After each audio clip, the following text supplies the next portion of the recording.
Hey there, Taurus. This is Seven Scorpion Tarot, and I want to welcome you to tonight's reading. So tonight we are checking out. Uh, I was gonna phrase that poorly. Phrasing. I was gonna say we're gonna check out Uranus. um, Uranus is retrograding through your sign. Oh boy, this is off to a great start.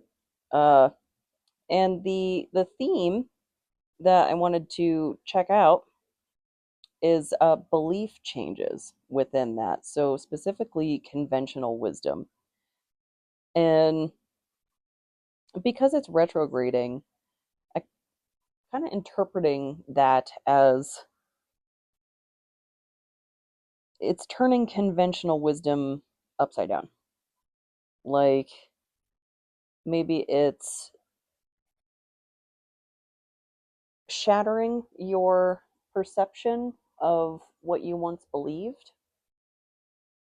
I know I've been going through that experience, and I've got um, Mars and Taurus in the fourth house, and that's a lot.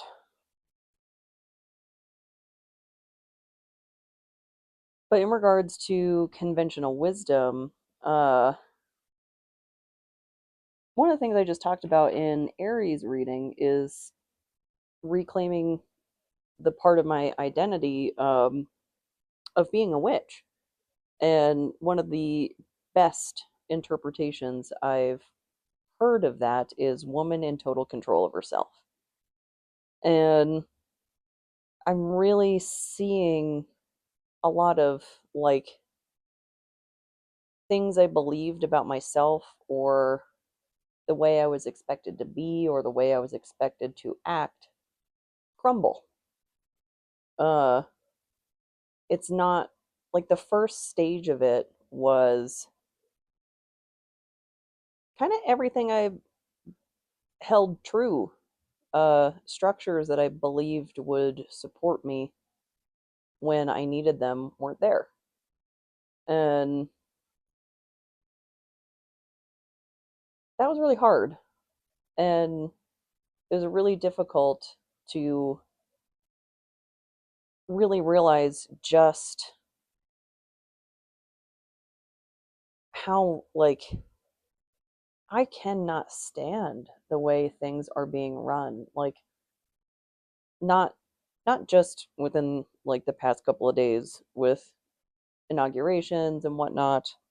Uh, oh, and I did get into this in Aries reading. I am trying to create a space to talk openly about things in regards to my experience with post traumatic stress disorder and whatnot, and create a safe space. I don't want to trigger anybody, but I want to create a space for open discussion. Some of that's going to include like religious and political hotbed topics. If that's not for you, feel free to click away. And no hard feelings. Like, it's all good. I understand if you're out here looking for leisure and it's just not your thing. And I totally get it. I unsubscribed from almost anything and everything related to the news. Uh, I don't want to be completely out of touch, but oh my god, like sometimes you just need a break. Anyway, uh, so beliefs being upturned, turned on their head, and me, not being able to count on systems that I not only expected to be there, but I was told would be there um, to help me when I needed them. And I think a really good representation of how fed up I am is when men do it, it's assertive. When women do it, it's aggressive. I'm so freaking over that. Like, so over it. Just me looking somebody dead in the eye and not breaking eye contact and telling them what's what. I'm suddenly aggressive. Like, no, I'm talking exactly like my male colleagues would. No. Uh, you just don't like it because it's coming out of my womanly face.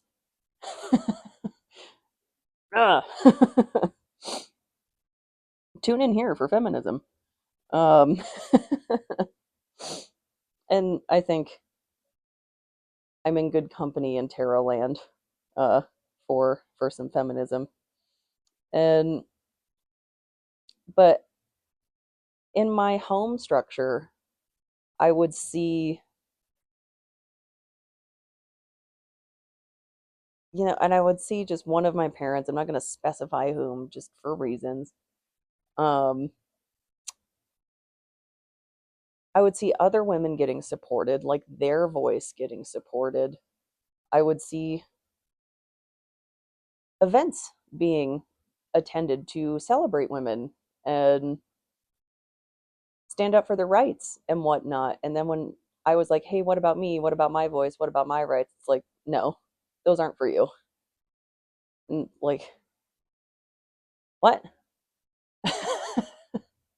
Very confusing. Uh, and the conventional wisdom that had been kind of baked into me was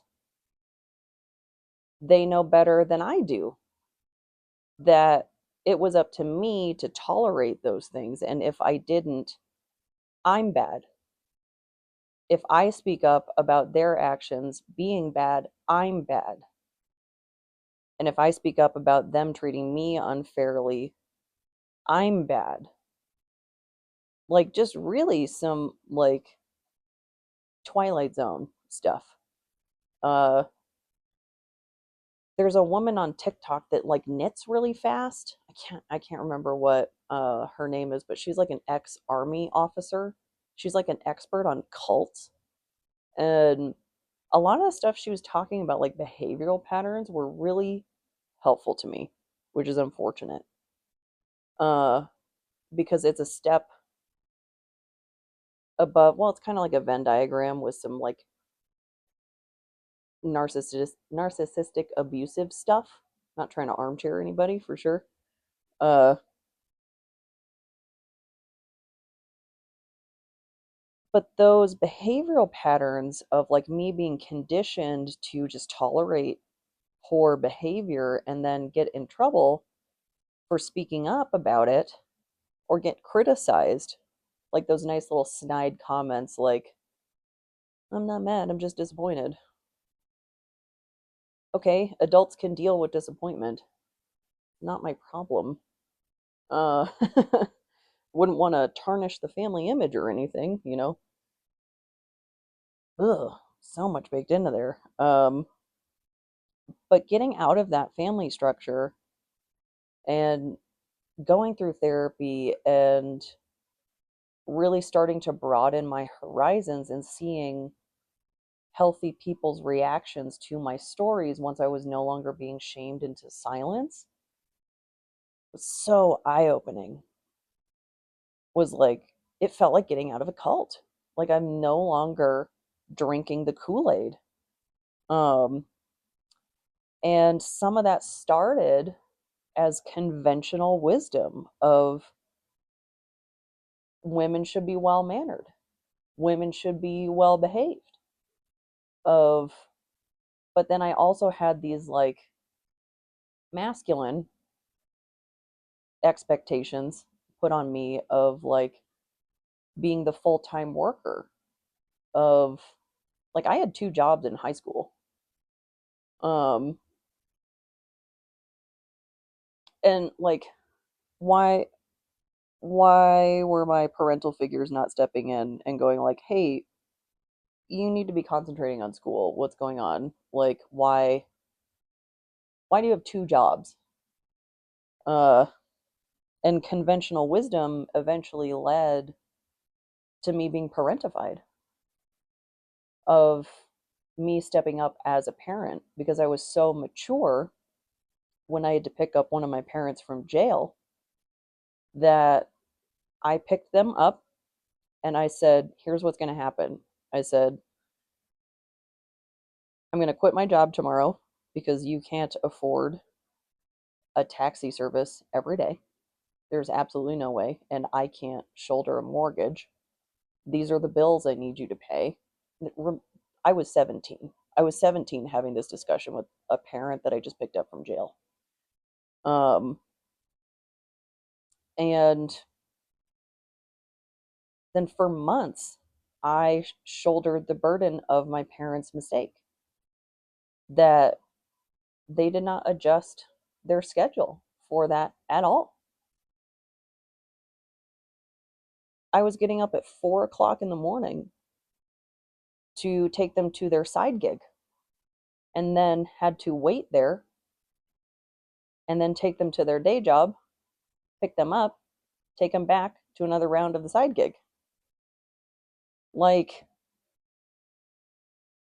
I understand going through that type of situation is expensive, but also, and taking advantage of your child is not the way. I had one of those like glass shattering moments when I talked to my therapist about it.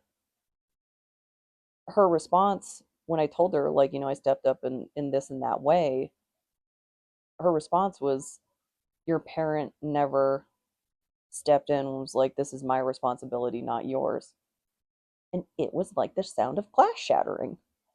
It was such a revelation to me. I was like, what? What do you mean? You're what?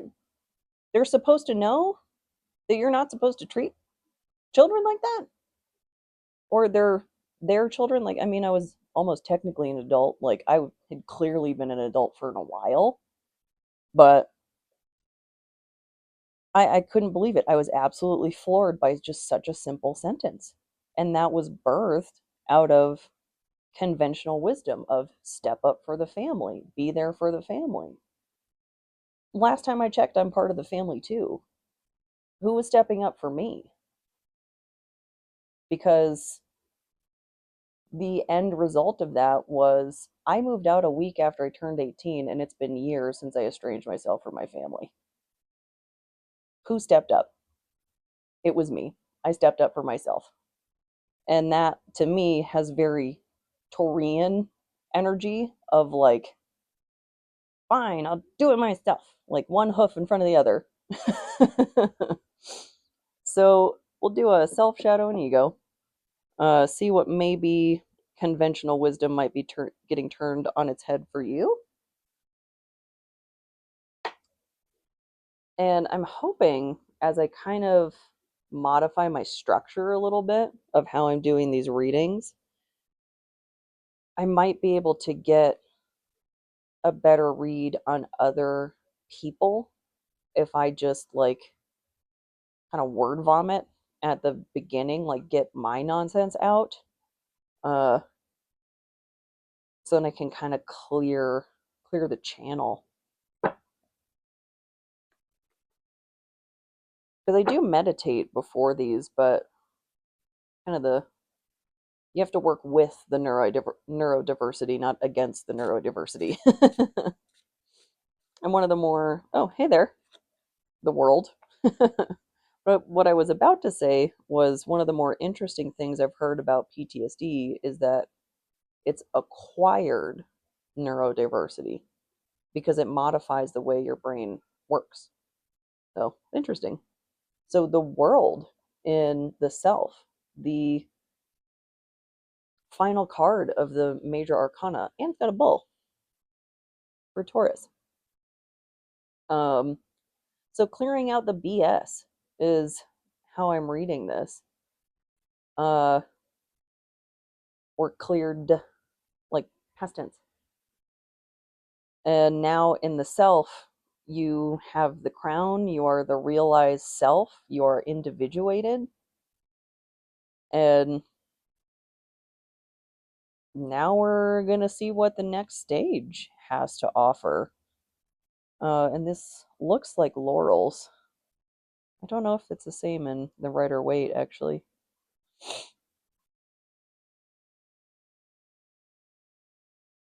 But maybe a little cautionary nudge about not resting on your laurels. Like, you're never really done healing. Start shuffling for the shadows. That popped right out. Um,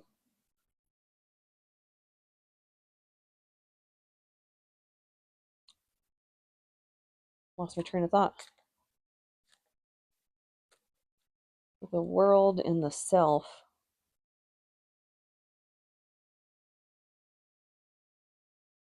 Oh, not resting on the laurels. Um,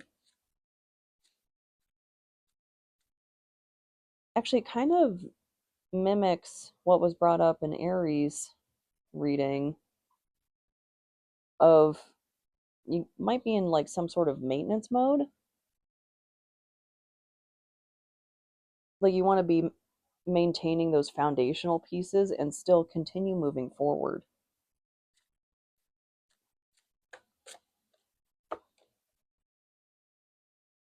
Ooh, Nine of Swords in reverse in the shadow. I actually really like this as someone who keeps nightmares and night terrors at bay on a regular basis.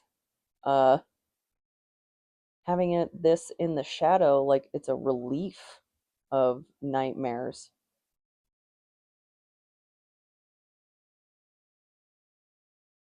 So something got drudged up that you've successfully healed.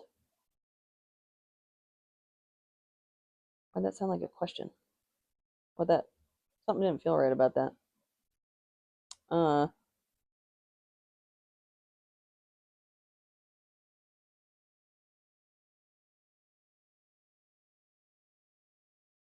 so in the shadow position,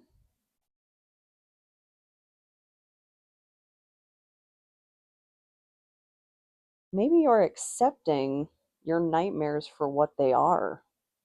Just coming to true acceptance of like this is my story, it is what it is. I have to keep moving forward. Uh and one of the most difficult things for me on the healing journey, I'll start shuffling for the ego as well, but realizing I don't need to be done healing to move forward. That I just need to be cognizant of where I'm at and it helps practice and exercise detachment, which is such a hard skill to maintain.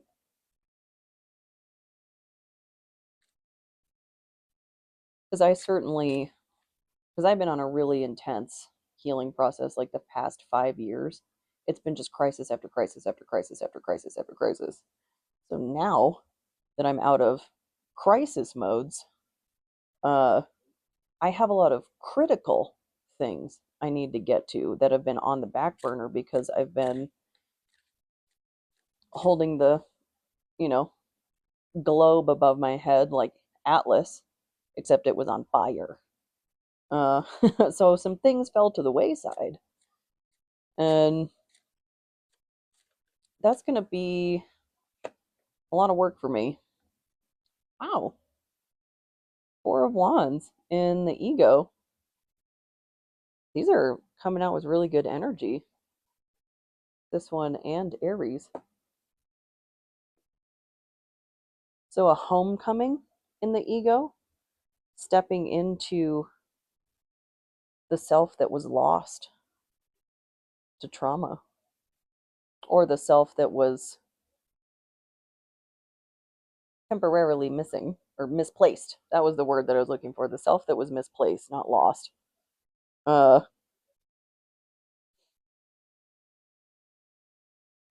and I like that they're kind of squawking at each other. Like I don't think they're fighting, given that it's the Four of Wands, but just kind of like there's energy, there's excitement that can sometimes like manifest as like just a little bit of an outburst.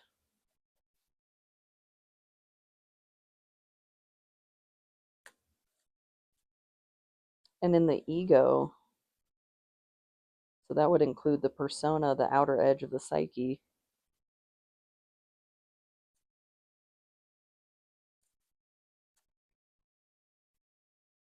I wonder if this is like how people are seeing you.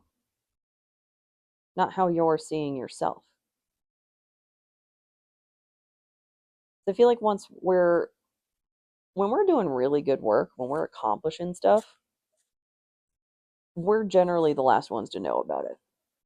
Like a butterfly cannot see its own wings. And maybe you're working on something really special that the people around you can see,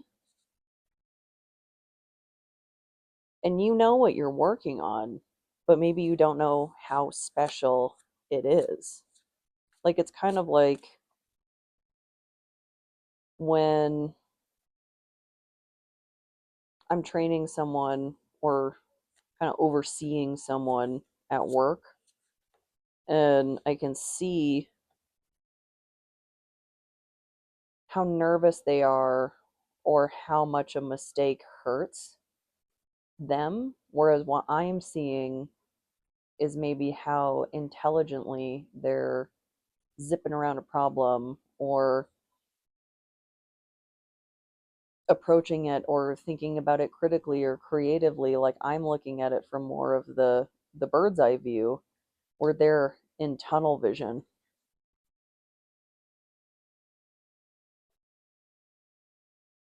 So caching, squirreling stuff away for later. And these kind of look like eggs.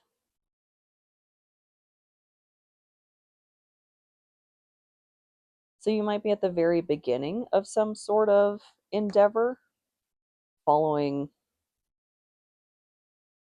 whatever journey it is you're on. It is a good idea to, step out of that and do something new, maybe re-engage your hobbies, re-engage things that you've stepped away from. But as you start to see success, as those little seedlings start to bloom, maybe keep it quiet a bit. Like, if it's a creative endeavor, certainly, like, you need to put it out there so it can have a chance at success. If you can't win if you don't play the game, right? But maybe once you get your first little blossom off of your little beanstalk or whatever, it doesn't necessarily need to be announced to the world. The world. Uh, just give it a chance to marinate. And maybe this could be an indicator of a need to diversify. Like I'm starting to do um, runes for like shorts and reels and stuff in the wake of the great TikTok pause of 25. um, like maybe you want to dabble a little bit, like kind of spread out rather than just carrying on with one path. And maybe you're, some type of entrepreneur and you want multiple streams of income so that if one slows down, you can lean on one of these other ones while this one's in kind of a winter phase and these ones might be in a different like spring or summer phase. And then you can kind of like flow between those as they fluctuate naturally. And you could even get into like doing physical and digital products and stuff like that. I don't know, like whatever works for your situation. And there was a meme I saw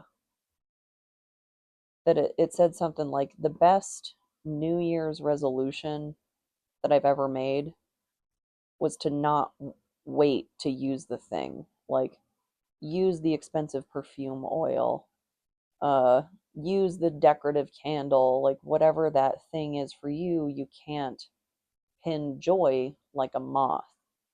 So maybe engage with this caching judiciously of yes, I want to have reserves to lean on, but no, I don't want to withhold myself from experiences either. So striking that balance. But overall, really good energy. Uh, I think this bodes well for whatever it is you're dealing with, have recently dealt with, or going to deal with, because time. Uh, yeah, overall, this feels really good. So I hope this helps. I hope this resonates. And if it doesn't, I hope the next one does. Thank you so much.